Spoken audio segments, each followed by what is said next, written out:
ఎవరిని తినేవాడు చెప్పు బాగా చెప్పి మేమంతా ఒకసారి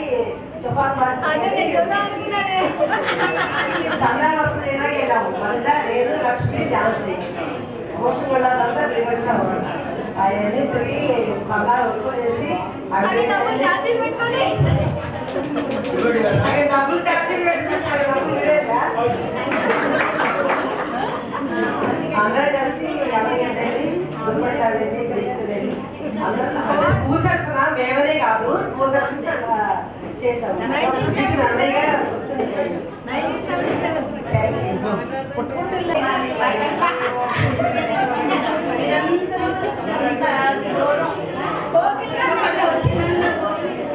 వాళ్ళందరం కలిసి చాలా నా పేరు వసంత కుమారి నా పేరు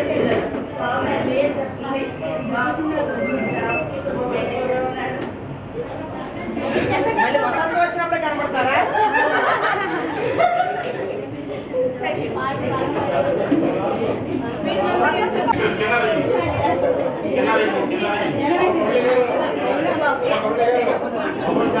అందరికీ థ్యాంక్స్ అండి గొప్పగా ఏర్పాటు చేసిన వల్లి గారికి సారథి గారికి మెనీ థ్యాంక్స్. నేను ఎడ్జిటీగా పనిచేస్తున్నాను. వీలుపాడు మండలం పెద్దాపురంలో చేస్తాను.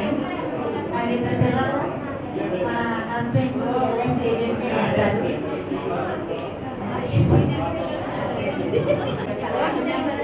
మొదటగా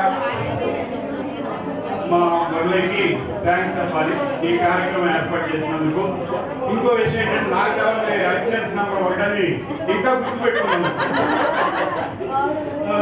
నాకే తెలవదు అటెండెన్స్ నెంబర్ 1 అనే విషయం.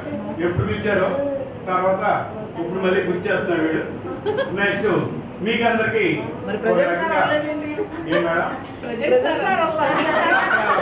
ముంచేటప్పటికి పిలిచేశాడు. 4 నెంబర్ మళ్ళీ ఆబ్సెంట్ చేస్తారని వచ్చేసి లేడీస్ ఆబ్సెంట్ చేస్తారని వచ్చేసి. ఇంకోటి అందరూ ఇక్కడ కలిసినందుకు చాలా ఆనందంగా ఉంది. ఒక రకంగా 50 దాటేస్తాం అందరం. ఏదో ఒక రకమైన లైఫ్ అనుభవిస్తున్నాం మెకానికల్గా అందరూ. ఇలా ఆనందం పంచుకున్నందుకు వచ్చి ఇంకో 50 సంవత్సరాలు బతకగలిగిన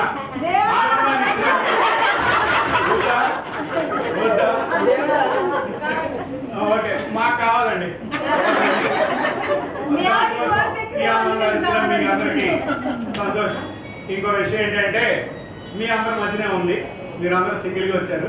నా మీద కక్ష ఎట్టుకుని ఇద్దరు రండి అని సార్ గారి పొద్దున బ్లాక్ మెయిల్ చేశాను. నేను ఒక్కడే వచ్చేద్దామని రెడీ అయిపోయాను. విజయబాబు అంటే బుక్ చేసుకుని నువ్వు అక్కడే వస్తే కుదరదు నీ వెనకాల తీసుకొస్తాను సీడీ అని చెప్పి మన క్లాస్మేట్ అవునండి ఆనంద కుమార్ గారు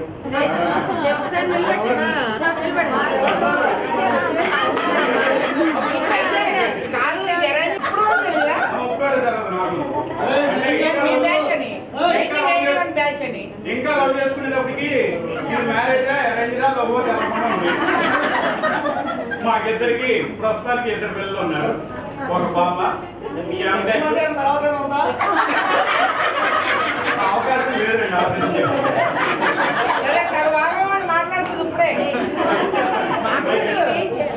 పాప ఏమో ఎంటెక్ చదివింది. ప్రసాద్ పాపతో పాటు క్లాస్మేట్ ఎంటెక్ చదివి ఇండియన్ బ్యాంక్ లో జాబ్ చేస్తుంది క్లర్కల్ గా. బాబేమో మొన్న రీసెంట్ గా బీకాం అయిపోయి ఎంబీఏ ఆంధ్ర యూనివర్సిటీలో 2nd సెమ్ రాస్తున్నాడు. ఇద్దరు ఆ బేపర్ హై స్కూల్ ఇప్పటికీ మర్చిపోలేదు. బేపర్ ఫ్రెండ్స్ మర్చిపోలేదు. అప్పుడు అందరం కాంపోజిట్ లో ఉండేవాడు. ఒకేసారి జనరల్లోకి వెళ్ళిపోయాం. రామ్మోహన్ గారు దెబ్బ తక్కువలేదు. ఆయన ఇచ్చాము మ్యాథ్స్ క్లాసు అర్థం కావట్లేదు ఆల్జీబ్రా అని చెప్పి అంత జీబ్రాగా ఉండేటప్పటికి మ్యాథ్స్ రాజబాబు గారు చాలా మంచోడు. ఏం చేశారు అని అడిగేవాడు కదా. దాంట్లో అందరూ జనరల్లోకి వెళ్ళిపోయారు. నేను కొంచెం లేట్ అయ్యా. ఏం చేయాలి అర్థం కాక హెచ్ఎం గారి దగ్గరికి వెళ్ళి సార్ నేను జనరల్లోకి వెళ్తాను తోలు తీస్తాను. నాకు అసలు స్ట్రెంత్ లేదు ఇక్కడ. నువ్వు వెళ్ళిపోతే అట్లా లేదండి ఎట్టి వరుసలో వెళ్ళిపోతానంటే సర్లే పంపిస్తాడు. అదొక మెమరీ. ఎగ్జామ్స్ జరుగుతున్నప్పుడు పబ్లిక్ ఎగ్జామినేషన్ వేతలు వేసుకున్నట్టే టౌన్లో మంచి పేరండి. వేతలు వేసుకున్నట్టుగా మంచి పేరు. దాంతో మనం తీసుకెళ్తామని స్కూల్ ఎగ్జామ్ రాపించేవాడు, మనోడు బాగా రాస్తారని. నేను ఎగ్జామ్స్ రాసి వెళ్తున్నాను, వెనకాల మనం కొట్టేస్తున్నాను మనోళ్ళు. ఎందుకు కొడుతున్నారు అంటే నేను బండోడు అన్నారు, అందుకే పోతున్నాను. ఎవరో కదా మా నేల గ్యాంగే అవుతుందండి, ఎందుకు వదిలేయండి, నేను తెలిసి ఒప్పుకుంటా ఏంటాను. ఆ రోజు అనుబంధాలు లేదు. ఇప్పటికి ఇద్దరం క్లాస్మేట్స్ అవడం వల్ల మా రాజు గారు అమ్మ సరోజిని రేపు పాప మర్చిపోలేదు. ఇక్కడ ఉన్న వ్యాక్సిన్ అందరూ మేము గుర్తు చేసుకుంటానే ఉంటాం, పిల్లలు చెప్పుకుంటానే ఉంటాం. అవుతుందండి, ఇది ఒక అదృష్టం దేవుడు ఇచ్చాడు. ఎనీహౌ ఇలాగే మరలా కలవాలని, ఇంకా కొంతకాలం ఈ ఆనందాన్ని పంచుకోవాలని కోరుకుంటూ మీ అందరికీ, మీతో పాటు మన మురళికి నా కృతజ్ఞతలు తెలియజేసుకుంటూ సెలవు తీసుకుంటాను. 1981 బ్యాచ్ కదా తను. అంటే ఎలా వచ్చిందండి మేడం చెప్తానండి. నేను ఒక్కళ్ళే వస్తాను బయలుదేరాను, తను కూడా తీసుకురమ్మన్నారంటే 1981 బ్యాచ్ కాదా? నేను లెక్చరర్ మాత్రం మేడం, నాకు టీచింగ్ వచ్చి చెప్పేస్తాను. ఎలా వచ్చిందంటే ఈవిడ 6, 7 మనతో పాటు చదివిందండి. 7వ తరగతి వచ్చేటప్పటికి మరి నేను సైట్ కొట్టాను డౌట్ వచ్చిందని 8వ తరగతిలో ఆశ్రమంలో జాయిన్ చేశాను. కాకపోతే ఇల్లు పక్కనే, అప్పుడే తేడా వచ్చింది. ఏదేమైనా ఇలా దేవుడు కుదిర్చాడు. అంటే మనతో పాటు 8th క్లాస్ వరకు చదివింది, కొంతవరకు తెలుసు. నాతో పాటు 5వ తరగతి బ్యాచ్ మంది ఉంది. అదృష్టం కొద్ది రవిగాడు వెళ్ళిపోయాడు. ఆ రవిగాడు అంటే కృష్ణ అంటే ఒప్పుకున్నాడు కాదు, జాన్ కృష్ణ అంటేనే ఒప్పుకుంటాడు. నాకు 5వ తరగతిలో పేరు జాన్ కృష్ణ. యార్లగడ్డ అంకినీడి గారు అని చెప్పి, ఇప్పుడు యార్లగడ్డ లక్ష్మీప్రసాద్ గారు నాన్నగారు, ఆయన అరే జాన్ అని ఉంటే నువ్వు బాగుపడవు అని చెప్పి జాన్ తీసేసి ఆయన కృష్ణ పెట్టాడు. అందుకని 6వ తరగతి బ్యాచ్ నుంచి కృష్ణ తెలుసు. నాకు ముందు బ్యాచ్ అంటే నాతో పాటు 5వ తరగతి పబ్లిక్ ఎగ్జామ్ రాసిన వాడికి జాన్ కృష్ణ అని తెలుసు. ఎవడన్నా జాన్ కృష్ణ అన్నాడంటే 5వ తరగతి బ్యాచ్ అని నాకు గుర్తుకొచ్చేస్తుంది. మన సార్ దగ్గర అలాగే ఫోన్ చేసి అరే జాన్ కృష్ణ అన్నాడు. జాన్ కృష్ణ గుర్తుకొచ్చి నేను సార్ అన్నాడు, నీకైతే తెలుసు. రోడ్డు మీద మురళి కూడా అలా పిలుస్తాడు, అరే జాన్ కృష్ణ అని. జనాలు తెలవదు, అందరూ అటు చూస్తారు, నేను మాత్రం ఎవడన్నా ఎత్తుకుంటా ఉంటా. Thank you. తను షేర్ చేసే వరకు మీరు కూడా బిందులు ఫైటింగ్ బాగా అసోతంగా చెప్పేవాడు. మున్సిపాలిటీ పొందే యాక్షన్ చేస్తూ చెప్తారు. ఇప్పటికీ ఆయన చెప్పినట్టు అసలు ఇంకా చాలా బాగా బాగా చెప్పడం.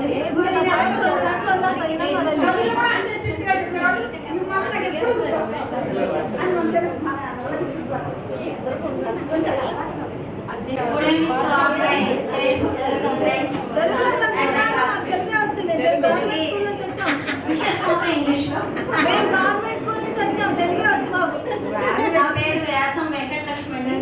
రైల్వే క్వార్టర్స్ అంటే బాగా గుర్తొస్తుంది అందరికి. అంటే నాన్నగారు రైల్వే స్కూల్ చేస్తారు, క్వార్టర్స్ తెచ్చారు. ఆ తర్వాత 10th తర్వాత intermediate ANR college. ANR college అంటే ఆ రోజుల్లో ఎగ్జామ్స్ అంటే నాకు చాలా భయం అండి. ఎగ్జామ్ అంతా బాగా చదివేదాన్ని. ఎగ్జామ్ హాల్కి వెళ్ళి అక్కడ నెంబర్ చూసుకుని క్లాస్లో కూర్చోవాలంటే చాలా భయం. ఎగ్జామ్ మాత్రం బాగా రాస్తాను, కానీ ఆ హాల్లోకి వెళ్ళి కూర్చోబెట్టేదాన్ని. ఇంట్లో అందరికీ చాలా భయంగా ఉండేది, అమ్మాయిని ఎగ్జామ్ హాల్కి తీసుకెళ్ళి వాళ్ళు ఎవరు కూర్చోబెడతారు. అలాగే నేను ఇక్కడ చాలా గ్రేట్ గా చెప్పుకోవాల్సిన విషయం ఏంటంటే డీరెస్ట్ ఫ్రెండ్ వనజ.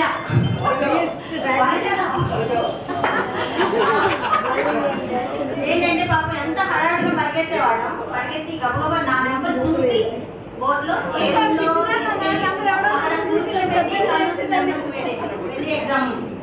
తీరా చూస్తే ఎగ్జామ్ లో ఇద్దరం పాస్ అయ్యేవాళ్ళం. కానీ మార్క్స్ చూసి నువ్వు అంత భయపడేదాన్ని, పరీక్ష రాయాలంటే భయం, రూమ్ చూసుకోవాలంటే భయం, కానీ మార్క్స్ ఎలా వచ్చినాయి బాగుంటాయి. సో ఇలా స్వీట్ అలాగే ఆఫ్టర్ డిగ్రీ తర్వాత మ్యారేజ్ అండి. నాది మనందరి బ్యాచ్ మాదే 87 అండి మ్యారేజ్. మా వారు IAF Indian air force sergeant గా పనిచేశారు. 20 years సర్వీస్ తర్వాత మేము రిటైర్డ్ అయిన తర్వాత అమన్గేట్ వచ్చి ఏవిఆర్ అకాడమీలో అకాడమీ స్థాపించి దానిలో junior and degree college and nursing college అని తర్వాత నాకు పాప బాబండి. పాప ఎంఫార్మసీ పిహెచ్డీ చేస్తుందండి, అసిస్టెంట్ ప్రొఫెసర్ గా రాస్తుంది. అలాగే మా అల్లుడు గారు IAS అండి, 2012 బ్యాచ్. ఇప్పుడు ఆయన IOF మెదక్లో చేస్తున్నాను. అలాగే మా బాబు ఎంబీఎస్ చేస్తున్నాడండి, మమతా మెడికల్ కాలేజ్ ఖమ్మం అండి.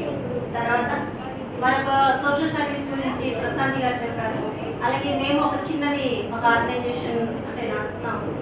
అంటే ఏవిఆర్ అకాడమీ తరఫున దివిసీమ వృద్ధాశ్రమం, మాది దివిసీమ అంటారండి. ఎందుకంటే కృష్ణా నది అక్కడ 2 పాయలుగా చేరింది. అక్కడ ఒక డెల్టా, ఇప్పుడు నా డెల్టాలో అవనిగడ్డ గ్రామం ఏర్పడింది. అందుకని దివిసీమ వృద్ధాశ్రమం అంటే వృద్ధాశ్రమం నడుపుతాం.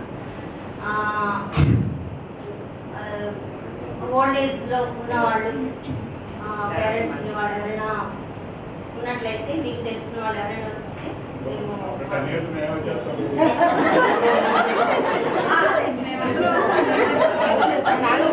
అక్కడే ఉందాం.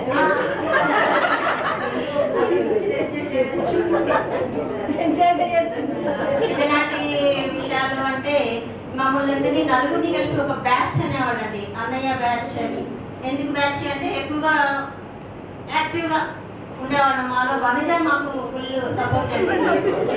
ఏ కార్యక్రమం జరిగినా ముందు మేము ఉండేవాళ్ళం. ఇందాక చెప్పింది కదా శ్యామల, తుఫాన్ బాధితుడి మన స్కూల్ నుంచి ఎవరు వెళ్ళాల కలెక్ట్ చేయడానికి. కానీ ఆ ఎన్డిఎస్ సార్ని, ప్రిన్సిపల్ గారిని అడిగి పోరాడారు అనమాట. కలెక్ట్ చేసి ఆ కలెక్ట్ చేసిన మనీని దుప్పట్లు రూపంలో వాళ్ళు చేసి, ఆ కలెక్ట్ చేసిన మనీతోని ఛార్జీలు పెట్టుకుని మీరు వద్దమ్మా 7th క్లాస్ 1977 7th ఎగ్జామ్స్ అండి వద్దు అన్నారు. కానీ మేము వస్తాం పోరాటం, 7th పాసే చూపిస్తామని చెప్పాము. అలాగే బస్సులో పెట్టుకుంటే సార్స్ మేము కూడా మా నలుగురు కూడా వెళ్ళిపోయి అక్కడ తీసి మా కోడూరులో 7 మంది నడిచేటాడు. అది చాలా అనుభూతి మాకు 77th పాలు. సో ఆ విధంగా చిన్నప్పుడే సేవా కార్యక్రమాలు చేసాము అని చెప్పడానికి నేను చాలా గర్వంగా ఫీల్ అవుతున్నాను. నా చిన్ననాటి మెమరీగా చెప్తున్నాను. ఇంకా ఇదంతా ముగిస్తున్నాను. ఈ సమావేశాన్ని ఏర్పాటు చేసి మనందరినీ ఇలా గ్యాదర్ చేసిన మన అసోసియేషన్ 81 బ్యాచ్ 10th బ్యాచ్ అందరికీ కూడా నాకు అభినందనలు. ముఖ్యంగా మరి మురళి గారికి మా అడ్రస్ తెలియలేదంట, కానీ నాకు ఇంటర్లో ఒక ఫ్రెండ్ ఉండేది సత్యవాణి అని. దాని ద్వారా మా అడ్రస్ తెలుసుకుని మా అమ్మగారి దగ్గరికి వచ్చి మా అమ్మగారు ఫోన్ నుంచి నాకు చేశారు. ఏంటి అమ్మ ఇప్పుడు ఫోన్ చేసిందని ఎంతితే నేనండి మురళిని మీ అమ్మగారి ఫోన్ నుంచి మాట్లాడుతున్నాను, ఇలా స్థాపించామండి, మీరు తప్పకుండా రావాలి అని. ఆ తర్వాత రీసెంట్గా March 17th మేము ఒక సాయిబాబా టెంపుల్ ఏర్పాటు చేశారు మా బ్రదరు. అది వార్షికోత్సవం జరిగితే మురళి గారు వచ్చి అక్కడ కలవడం జరిగింది. సో ఎంతో యాంగ్జైటీగా ఎదురు చూసి 23వ తారీఖున ఇలా అందరినీ కలుసుకోవడం చాలా ఆనందంగా ఉంది. అలాగే మా పాప అంటది, అమ్మ మీ ఇంత ఏజ్ వచ్చినా కూడా ఫ్రెండ్స్ స్వచ్ఛమైన నిజమైన స్నేహం అంటే మీదేను, కానీ ఇప్పుడు అంతా కూడా వాడుకుని వదిలేసే స్నేహితులే తప్ప అందుకంటే ఏం లేదు. ఇంత స్వచ్ఛంగా ఇంత అసోసియేషన్ ఏర్పాటు చేసి ఇలా చేస్తున్నారు అంటే నిజంగా మీరు గొప్ప స్నేహితులు. సో అందరికీ నా తరఫున విషెస్ చెప్పమని మా పాప మరీ కోరింది. అందరికీ మా పాప తరఫున మీ అందరికీ మరొకసారి విషెస్. Thank you. కృష్ణలో కూడా ఎక్కువగా మాట్లాడేవాడు కాదు.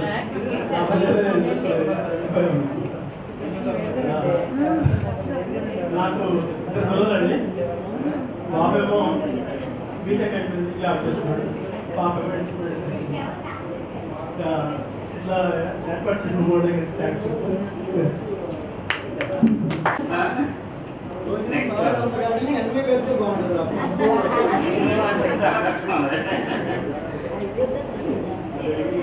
సుకుల్ కుమార్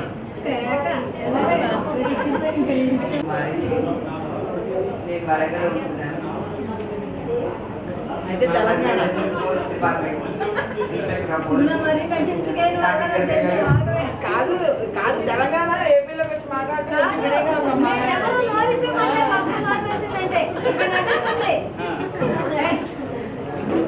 2 పిల్లలు, పాప బాబు. పాప సింగపూర్లో ఉంటుంది, మ్యారేజ్ అయింది. మాకు మనవాడు బాబు ఢిల్లీలో ఉంటాడు, జాబ్ చేస్తాడు, మెకానికల్ ఇంజనీర్. తెలంగాణలో చెప్పండి. తెలంగాణ భాషలో అందరికీ నా కృతజ్ఞతలు.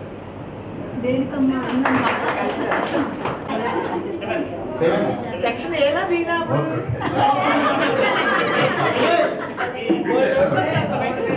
అందరికీ హాయ్.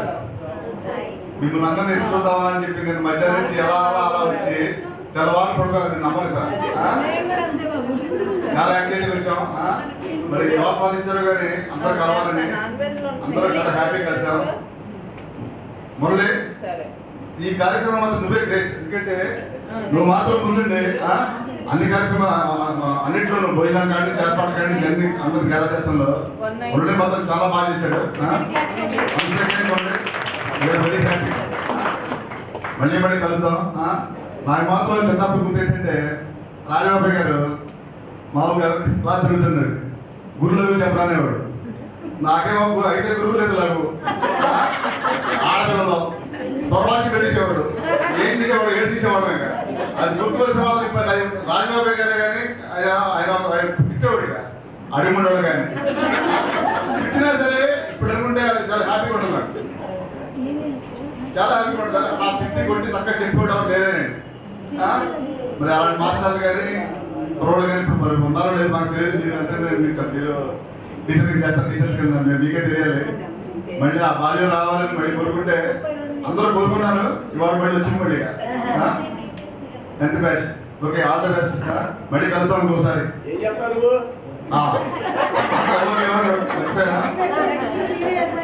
నేను కాంట్రాక్టర్ చేస్తున్నాను, గుంటూరు విశాఖపట్నం ఉంటాను. నాకు ఇద్దరు పిల్లలు. పెద్ద అబ్బాయి సిఏ చదువుతున్నాడు, రెండో అబ్బాయి సివిల్ చదువుతున్నాడు. ఓకే, అందరికీ అన్ని తెలిసినాయి కాబట్టి నేనేమి చెప్పే అవసరం స్వార్థం అనుకోవద్దు. మేము నలుగురు కలిసి లైఫే మాకు బాగా స్వీట్ మెమరీ. ఇంకొకటి ఏంటంటే ఝాన్సీని మిస్ అయ్యాం. 30 సంవత్సరాలు బాగా తపస్సు చేశాను, రాత్రి పగలు నిద్రపోకుండా. అందరినీ పక్కన ఎవరు పట్టుకుంటే వాళ్ళని తినేసేదాన్ని. చివరికి అట్లయితే నేనే పట్టుకుని, ఈవెన్ వాళ్ళ ఫాదర్ పేరు కూడా తెలీదు. వాళ్ళ ఫాదర్ పేరు తెలుసు కానీ వాళ్ళ అడ్రస్ ఎక్కడ ఉంటారో కూడా తెలీదు. చాలా మిరకిల్ గా పట్టుకుని తను సాధించారు. అయితే తను వాళ్ళ పెద్దమ్మ వాళ్ళు పెసటిల్లి అనే ఊరు గుర్తుంది నాకు. ఊరి పేరు పెద్దమ్మ వాళ్ళు తను చిన్నప్పుడు వెళ్ళేది. అక్కడ చాలా మంది ఇల్లు తిరిగి అక్కడ నాకు దొరకట్లేదు. సరే మా రిలేటివ్స్ ఒక ఆయన గుడ్లవల్ల దగ్గర ఉంటే వచ్చినప్పుడు ఏదో అకేషన్కి వచ్చాడు. వచ్చినప్పుడు అడిగాను, ఇట్లా అసలు మీరు ఊరు తెలుసా నీకు అంటే తెలుసు అన్నారు. తెలుసు అనగానే నాకు మా ఫ్రెండ్ వాళ్ళ ఫాదర్ పేటెడ్డి నారాయణరావు గారు వాళ్ళ వదిలి ఉంటారు అక్కడ, ఏమైనా ఐడెంటిఫై చేయగలవా, బికాస్ ఆఫ్ కాస్ట్ అది చెప్పకూడదు. సో ఆయన ఏంటంటే దాన్ని ఫార్వర్డ్ చేసుకుని ఎట్లయితే 3 days పట్టుకొని ఫోన్ చేశాను నాకు. వాళ్ళ సిస్టర్ ఇక్కడే ఉంటుందంట, నీకు నెంబర్ ఇస్తాను. వాళ్ళ అక్క నెంబర్ ఇచ్చాడు, వాళ్ళ అక్క దొరకలేదు. తర్వాత దీని నెంబర్ ఇచ్చిన తర్వాత నిజంగా చెప్తున్నాను, టీవీ ముందు కూర్చొని కాళ్ళు పడిపోతుంది, చేతులు పడుతుంది. అది అసలు చెప్పడానికి అసలు ఆ ఫోన్ చేయడానికి కూడా గొంతు పడిపోతుంది. అంతే ఆ ఫీల్ అంతే. తర్వాత చేసిన తర్వాత తీసింది ఫోన్. ఎవరు అంటే నేను చెప్పలేదు, భయపడిపోయి వాళ్ళ అబ్బాయికి ఫోన్ ఇచ్చింది. తర్వాత వాళ్ళ అబ్బాయిని బతిమాలుకొని రిక్వెస్ట్ చేసి నువ్వు చెప్పొద్దమ్మా నేను ఇలా ఫ్రెండ్ని అని చెప్పిన తర్వాత వాళ్ళ పిల్లలు బాగా క్లోజ్ అయ్యారు. అట్లా మీట్ అయ్యి నలుగురు మళ్ళీ కలుసుకున్నాం. కాకపోతే ఇదే నేను మధ్యలో ఒకసారి కలిసాను, వీళ్ళు నలుగురు మళ్ళీ కలవడం కలిసి చేస్తా ఉంటాను. Thank you.